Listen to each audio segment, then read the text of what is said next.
We're with Jim Bridenstine, the 1st Congressional District Republican candidate. Thanks for being with us today. It's good to be here, Russ. Thanks for having me. In just about a minute or so, tell us why you think you're the best candidate for the job while you're running. Great question. I think there's two parts to that. One, what are my qualifications?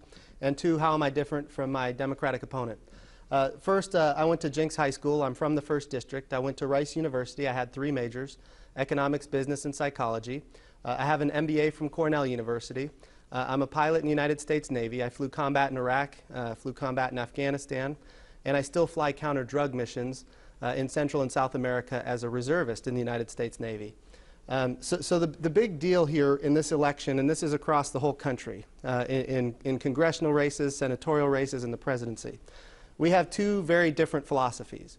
On the one hand, you have the Obama Democrats. And I say the Obama Democrats because they're different from a lot of traditional conservative Oklahoma Democrats. And those Democrats have a philosophy that says we can get our country back on track with more government, more deficit, more debt, more taxes, more regulation, and Obamacare. On the other side, you have a more conservative philosophy that is adhered to by Republicans and a lot of Democrats in Oklahoma. And that philosophy is that we need more liberty.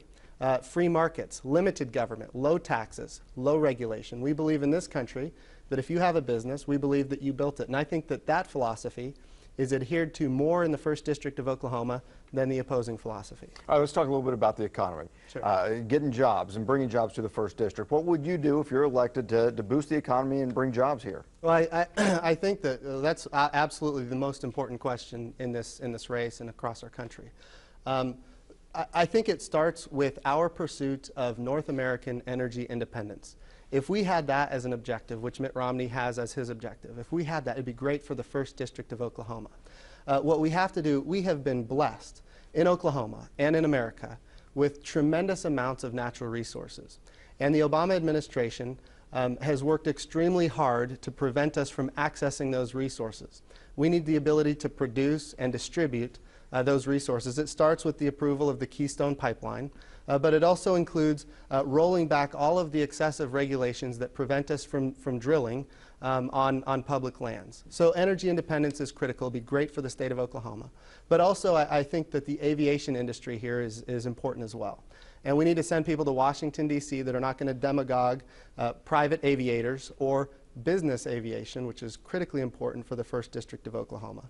And having an aviation background, I think I'd be well suited to advocate for the aviation industry here in Oklahoma. All right, let's talk a little bit about health care. Obviously, the Supreme Court upheld the Health Care Reform Act. If you get elected, what would you like to see happen with health care? That's a great question. Let's start with the premise that we all agree on, that we have issues in America's health care system with access and affordability. We also have issues. People in this country are not able to get health care because they have a pre-existing condition. That should never happen in the United States of America. Now, the question is, how do you solve these problems? And what you don't do is you don't create a bill in the dark of night and pass it on a pure party line vote, having never read it, with Nancy Pelosi saying we need to pass the bill in order to find out what's in it, which is exactly what the Democrats did a number of years ago.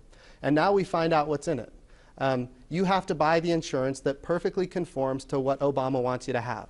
If you don't buy enough insurance, if you have a high deductible, low premium policy, you get penalized. The Supreme Court has ruled that it's a tax. So if you don't buy enough insurance, you get taxed. If you buy too much insurance, you get taxed. There's 21 new taxes, $500 billion worth of taxes confiscated from the private market in order to finance this at a time when our economy is very fragile. $500 billion in new deficit spending, where we're borrowing money from China, forcing our kids to pay it off.